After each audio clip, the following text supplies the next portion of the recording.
Welcome to the deep dive. We're jumping right into a topic that's really foundational to modern financial strategy, but honestly, it's still wrapped up in a lot of confusion. We're talking about critical illness insurance, or CI. Right. And a great way to think about it, the perfect analogy really, is to see it as your financial airbag. A financial airbag. I like that. Exactly. It's this mechanism that's designed to deploy a huge tax-free cash benefit right at the moment a major covered health crisis hits. So think of it less as being about death and more as a safeguard that's built specifically for, survival and recovery. That distinction, survival, not death, that feels absolutely key here. And CI is, it's a pretty modern product, isn't it? It only landed in the Canadian market back in 1995. It is. And what's so fascinating is where it came from. The original concept wasn't like dreamt up by actuaries in a boardroom trying to figure out how to sell more policies. Yeah. No, it came directly from medical observation, from research. The early studies showed that patients who survived these catastrophic health events, what they call dread diseases, they were experiencing these crippling levels of secondary stress.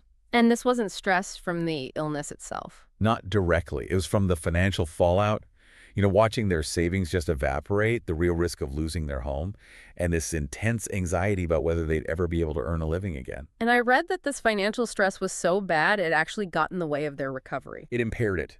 Seriously impaired it. So CI was engineered as a direct antidote to that specific problem.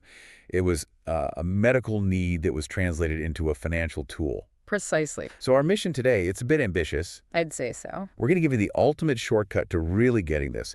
We want to cut through all the jargon, the fine print, debunk the myths, and really define how CI works, especially when you compare it to its siblings, life, and disability insurance. Right, and to help us navigate all this, we're drawing on the expertise of some leading firms in this space, one of which is Muneris Financial Services.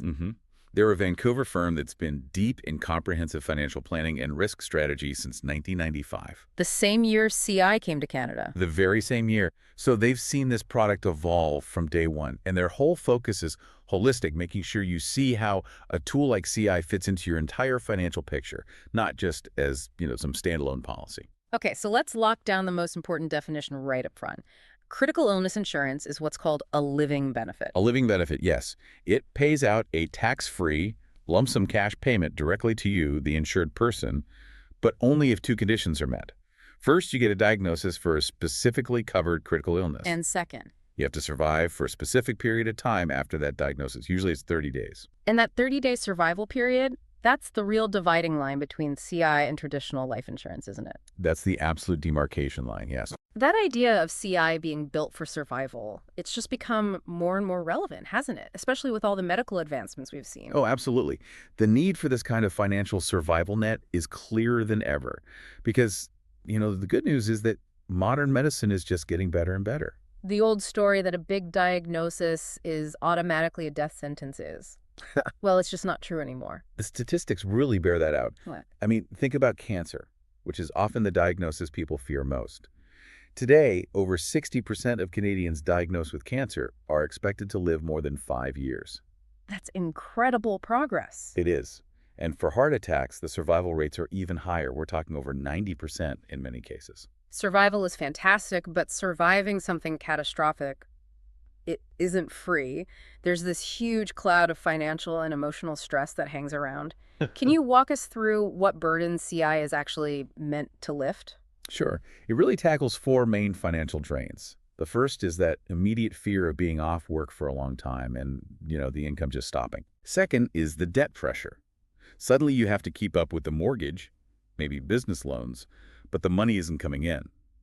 Third is the huge risk of having to drain your long-term savings. You mean raiding your retirement funds, like RRSPs? Exactly. Forcing you to pull from your RRSPs or TFSAs just to pay the bills.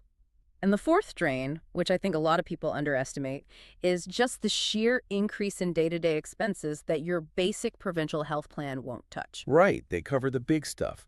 The doctors, the hospital stay. They cover the fundamentals. But what about all the non-medical costs, the things that actually improve your quality of life during recovery? We're talking about resources that are often vital to getting a good outcome. Which brings us to this idea of the lump sum lifeline.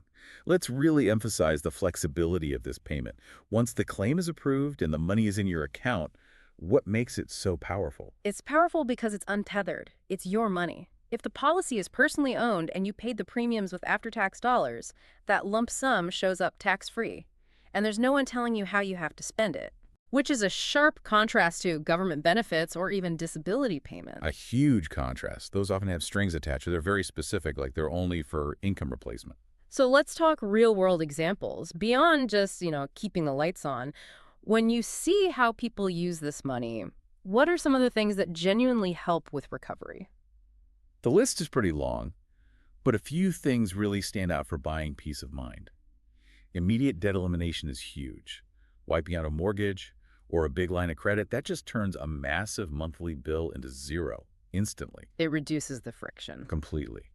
People also use it to replace that lost income, especially if you're self-employed and don't have a big group plan, or even just to top up a disability plan that doesn't quite cover everything. And what about getting care that you can't get locally? That's a major one. The CI funds give you the capital to go seek specialized medical care, or maybe experimental treatments, outside your province or even outside the country. A lot of people go to the States for specific clinics or trials. Provincial healthcare isn't going to pay for that flight and hotel. Not a chance. Yeah. But the CI lump sum does. I also hear a lot about logistical costs, the sort of things that just suddenly eat up all of the healthy spouse's time and energy. That's the hidden cost, absolutely. We see the money used for home modifications, like putting in a ramp or widening doorways, but also for private nursing care, specialized therapy, or even simple things like hiring childcare or a meal delivery service. So the healthy partner doesn't have to become a full-time caregiver. Exactly. If one partner has to stop working to take care of the other, the CI funds can replace their lost income. The whole point is to buy, as policies say, peace of mind while the insured is still alive. So who is the main market for this? Who really needs this kind of immediate capital injection? The data is pretty clear. The largest group is self-employed people, business owners, and specialized professionals. These are folks who often have big capital needs if they get sick, but they don't have access to those big, subsidized group insurance plans. And they're buying large policies. They are. Frequently between $100,000 and $150,000. Sometimes it's structured as key person protection to make sure the business itself doesn't go under if the owner gets sick. And their reason for buying it changes as they get older, right? Oh, completely. We see a real shift. Younger clients, say 25 to 50, they're usually accumulating debt. Mortgages, student loans, starting a family. For them, CI is often a higher priority than life insurance. Because the risk of getting sick and surviving is actually higher than dying young. Statistically, yes. They need protection against the financial disaster of surviving with all that debt. Whereas the older demographic, they're playing defense. They're shielding what they've already built. Exactly. Clients closer to retirement use CI to protect their nest egg. They want to make sure their RRSPs, TFSAs, their whole investment portfolio isn't just cannibalized by the shock of a major illness. Pulling 6 figures out of your retirement account when the market is down can derail decades of planning. CI puts a firewall around those assets. It's pretty amazing that with such a clear use case, less than 1% of Canadians actually have this coverage, but you're saying the market's growing fast. It's a product with very low awareness but very high demand once people understand it. One of the big insurers reports it's their fastest growing product line, and the industry has seen something like a 43% annual growth rate since it was introduced. Wow. Yeah. It suggests we're in a catch-up phase, maybe following a country like the UK, where something like 15% of the population has CI coverage. As financial literacy improves, you have to expect that number to go up here. Okay, let's pull back for a second and put CI in context. People get these three mixed up all the time. Life insurance, disability insurance, and critical illness. But they cover 3 totally different threats. And breaking down the trigger event is the only way to keep them straight. These are the 3 pillars of financial health protection, and they pay out based on what happens to you. All right, let's start with the most basic one, life insurance. Life insurance is triggered by death. That's it. It pays a lump sum to your beneficiaries or your estate. It's for long-term income replacement for your family, paying off taxes, that sort of thing. The insured person is gone. Okay. Now, disability insurance, or DI, sometimes called LTD. DI is triggered by your inability to work because you're sick or injured. And that's based on the specific definition of disability in your policy. It's an income replacement tool. It pays you a monthly benefit, usually around 60 to 70% of your old salary. And it stops when you turn 65. Typically, yes. or if you're able to go back to work. And finally, critical illness insurance. CI is triggered by a diagnosis. The moment the doctor confirms you have one of the covered conditions and you pass that survival period, the lump sum gets paid. The key thing is, it pays whether you can go back to work or not. That's a huge difference from DI. Massive. You could get the diagnosis, get your CI payout, and if your recovery is quick, you could be back at your desk a month later. I want to dig into a tactical advantage CI has over DI. You mentioned those restrictive definitions in disability policies. They can be notoriously hard to claim on. You've hit on a really crucial point that CI just sidesteps entirely. Disability policies can have these tricky definitions like own occupation versus any occupation. What's the difference? Own occ means you can't do your specific job. That's usually the definition for the first 2 years. But after that, it can switch to any occupation, which means you can't do any job you're reasonably qualified for. That's a much, much harder test to meet. The insurer is basically trying to prove you could do something to earn money. And CI just ignores all of that. Completely. Because the trigger is purely medical. It's the diagnosis of a defined condition, like a major stroke. You don't have to prove you can't earn an income. This just makes the CI claim process inherently more predictable. Which brings us to this concept of offsets. Explain why the CI lump sum is considered cleaner money than a DI monthly benefit. The word offset just means a reduction in your benefit because you're getting money from somewhere else. Because CI is designed to cover those big one-time capital costs like paying off the mortgage, it's generally non-offsettable. If your policy is for $150,000, that's what you get. Full stop. But disability payments are replacing income, so they're designed to stop you from getting, what, overinsured? Exactly. The whole point of a DI contract is to get your total replacement income to, say, 65% of what you used to make. So if you successfully apply for and start getting benefits from, say, CPP disability, the private insurer will usually reduce their own payment. They'll offset it? Dollar for dollar, to make sure you don't go over that 65% cap, so your total income stream can be less predictable. But the CI payout doesn't care if you're getting DI or CPP, or even if you go back to work part-time. Correct. And this is why firms that specialize in comprehensive risk strategy, like Muneris Financial Services, they really emphasize that you need to layer these coverages. They're not competing products. No, they're complementary. CI is the immediate non-offsettable cash for those big upfront needs. DI is the long-term, steady income you need if you're out of the workforce for years. You really need both to be fully protected. Okay, let's dive into the fine print, because this is where a policy really lives or dies. We need to talk about how rigid these definitions are. I know there was a big push in the Canadian market to standardize things. There was, and it was a huge step forward. Back in 2008, Munich Reinsurance Canada got insurers who represented about 80% of the market to agree on standard definitions for the main critical illnesses. So a heart attack is a heart attack no matter who you're insured with. In theory, yes. The medical criteria should be almost identical. But even with that, the danger of interpretation is still the biggest hurdle. The number one myth is that a serious illness equals a payout. And that's not true. It's a critical, dangerous misunderstanding. The policy does not cover the disease name. It only covers the condition if it strictly and precisely meets the medical definition written in the contract. Your doctor can call it cancer, but if the pathology report doesn't match the policy's required severity, the claim is going to be denied. Or you'll get a partial payment. At best. Okay, let's use cancer as the main example since it's the most common claim. You mentioned a severity requirement. How does an insurer draw the line between a covered, life-altering cancer and one that's excluded? They rely very heavily on pathology reports. For a full payout, the policy almost always requires what it calls life-threatening cancer, and this explicitly excludes certain less aggressive or non-invasive forms. Can you give us a specific example that catches people by surprise? Sure. The main one is early-stage non-invasive cancers. The technical term is carcinoma in situ. It means cancer cells are there, but they haven't spread. For prostate cancer, which is very common in men, policies often exclude what's called T1NO-MO staging. What does that mean? It just means the tumor is confined to the prostate, it hasn't spread to the lymph nodes, and it hasn't spread to distant parts of the body.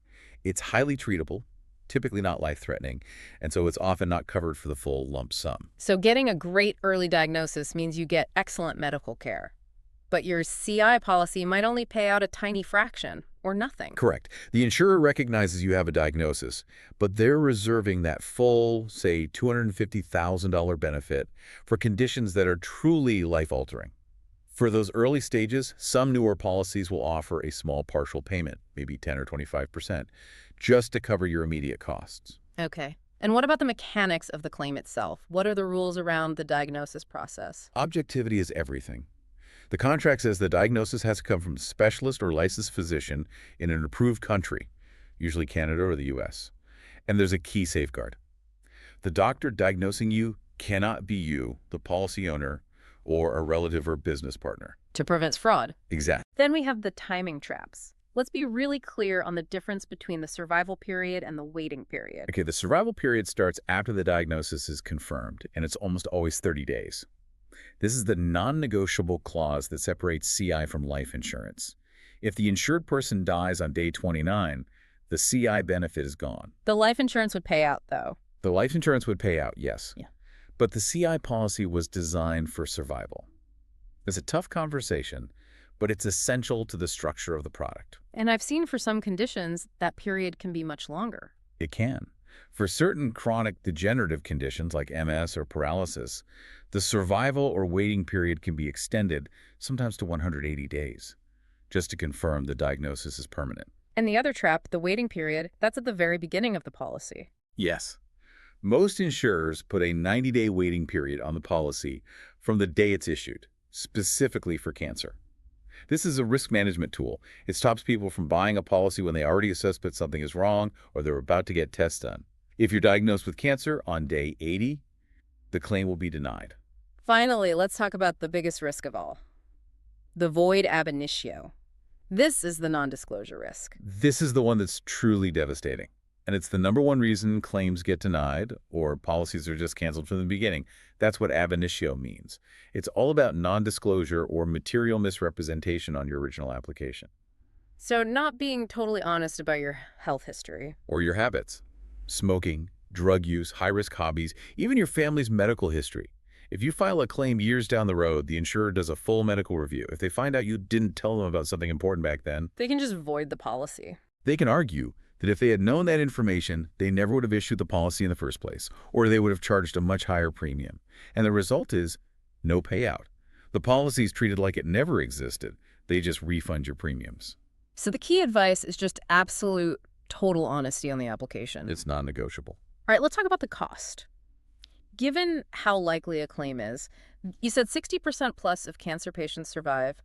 CI has to be way more expensive than a simple term life policy. Oh, dramatically more. Yeah. It's one of the more expensive personal insurance products because statistically, you're just far more likely to survive a critical illness before age 75 than you are to die young. So what are we talking price-wise? Let's take a 50-year-old non-smoking male. For a $250,000 10-year renewable term CI policy, you're looking at somewhere between $2,500 and $2,900 a year. And for term life? The same $250,000 10-year term life policy for that same guy, maybe $425 to $485 a year. Wow. It's not even in the same ballpark. Not at all. The premiums are a direct reflection of how often the insurer expects to pay a claim. And when you apply, the underwriting process is different too. They focus on different things. Yes. Your genetics and family history become way more important. For life insurance, they care about things that might shorten your life. For CI, they're looking at conditions that might seriously impact your health while you're alive. So if you have a strong family history of certain cancers or MS or heart disease before age 50, you're much more likely to get a higher premium or even be denied for CI than you would for life insurance. Okay, so when you decide to buy, you have two main choices, term and permanent CI. What are the pros and cons? Most policies people buy today are term policies, a T10 or a T20. The premium is locked in for 10 or 20 years. The good thing is the initial cost is lower. The big downside is that the premium jumps, sometimes by a huge amount every time you renew. They get incredibly expensive after age 65. And they usually just expire around age 75. They do. So if you want guaranteed coverage for your whole life, you need the other option. Which is permanent CI. Right. With a permanent policy, the premium is level. It's guaranteed never to go up, and the coverage often lasts until you're 100. It costs a lot more up front, but it gives you total cost certainty for the long run. Planners, like the team at Muneris, often recommend permanent structures for clients who are really focused on that long-term asset protection. Now, for the most common add-on, the one everyone asks about, Return of premium or ROP? Ah, yes, the ROP rider. This is the feature that really appeals to that feeling of not wanting to have wasted money on insurance you never used. So what does it do? It's a promise to refund some or all of the premiums you've paid if you never make a claim by the time the policy ends, or if you cancel it, or if you pass away. It takes away that psychological sting of paying for something you hope you never need. But that peace of mind has a hefty price tag. It really does. Adding an ROP rider will typically jack up your base premium by 30 to 50%. You're basically buying the insurance. And you're also buying a very structured long-term savings plan with a guaranteed return of your capital. And there's a little bit of a question mark around the ROP refund when it comes to taxes, isn't there? There is. While the CI lump sum payout is tax-free, the tax treatment of the ROP benefit hasn't been formally ruled on by the CRA. It's a bit of a gray area. So it might be considered taxable income. It's possible. The industry generally believes it should be a non-taxable refund of capital, but there's no official ruling. It's a subtle risk that people need to be aware of. Okay, so we've talked a lot about the traps and the fine print, but let's end this section with a bit of reassurance. What's the reality of claim payouts in Canada? It's actually very positive. We focused on the pitfalls, but let's be clear. When an applicant is totally honest on their application and the illness meets the specific medical definition in the contract, industry stats show that 90 to 95% of critical illness claims in Canada are paid out. So the system works for the vast majority of people who follow the rules. It does. The problems, as we've highlighted, they almost always happen in that small 5 to 10% slice where there was a non-disclosure issue or the illness just wasn't severe enough to meet the contractual definition. So to really get the whole picture of where CI fits, we have to look at the broader Canadian safety net. Because CI provides the cash, but the government does offer programs to replace some income and, maybe more importantly, protect your job. Exactly. You have to see how they all work together. Let's start with job protection. That's provincial. Using Ontario's Employment Standards Act as an example, what's a critical illness leave? Ontario's critical illness leave is an unpaid, job-protected leave. And those last two words are the key: job protected. It means when you come back, your employer has to give you your old job back, or an equivalent one. Your seniority, your pension, your benefits, they all have to be intact. It takes away that fear of losing your job while you're dealing with a crisis. And how long can you take? It depends on who you're caring for. You can take up to 37 weeks, that's almost 9 months, if you're caring for a critically ill child under 18. If you're caring for an adult family member, it's up to 17 weeks. And you need a doctor's note, obviously. You do. A medical certificate that confirms the person's life is at risk and that they need your care and support. Okay, so the province protects your job, but that doesn't pay the mortgage. That's where the federal employment insurance, or EI, benefits come in. Correct. The EI program is the income bridge. But you have to be eligible. You need at least 600 insured work hours in the last year, and your regular earnings have to have dropped by more than 40%. And there are a few different types of caregiving benefits. There are 3 main ones. The longest is the Family Caregiver Benefit for Children, which gives you up to 35 weeks of income support. Then there's the Family Caregiver Benefit for Adults for up to 15 months.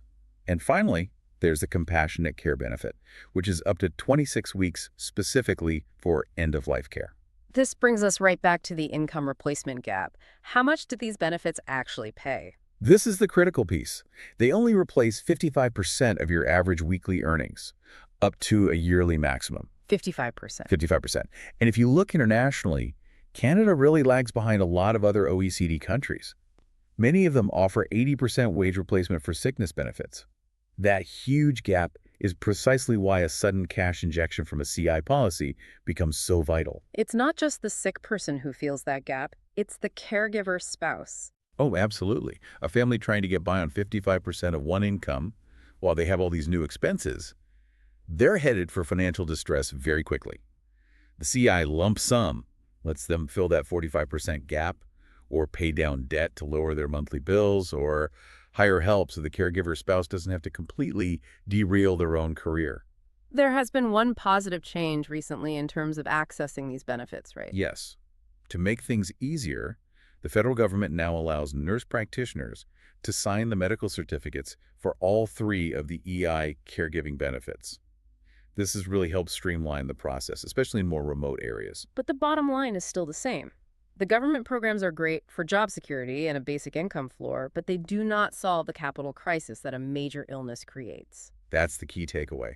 They provide the safety net for income, but not the liquidity you need for debt, for specialized treatment, or for protecting your assets. That's the gap that CI is designed to fill. So this deep dive has really shown that critical illness insurance, it's not some simple off-the-shelf product. It's a very specialized, very potent tool for managing risk. It's about providing that immediate tax-free liquidity to make sure you can focus on recovery. I think the biggest takeaway is the power of that non-offsettable lump sum. It gives you, the insured, total control over your finances at the worst possible time. It separates your recovery from the headache of having to prove disability or trying to get by on limited government benefits. For anyone whose main asset is their ability to earn an income, that's crucial. And for people looking for that holistic approach, how does a firm that specializes in comprehensive strategy, like Muneris Financial Services, help a client figure out how much coverage they actually need? Well, firms like Muneris, who've been integrating risk planning since '95, they advise clients to base the coverage on a few key factors.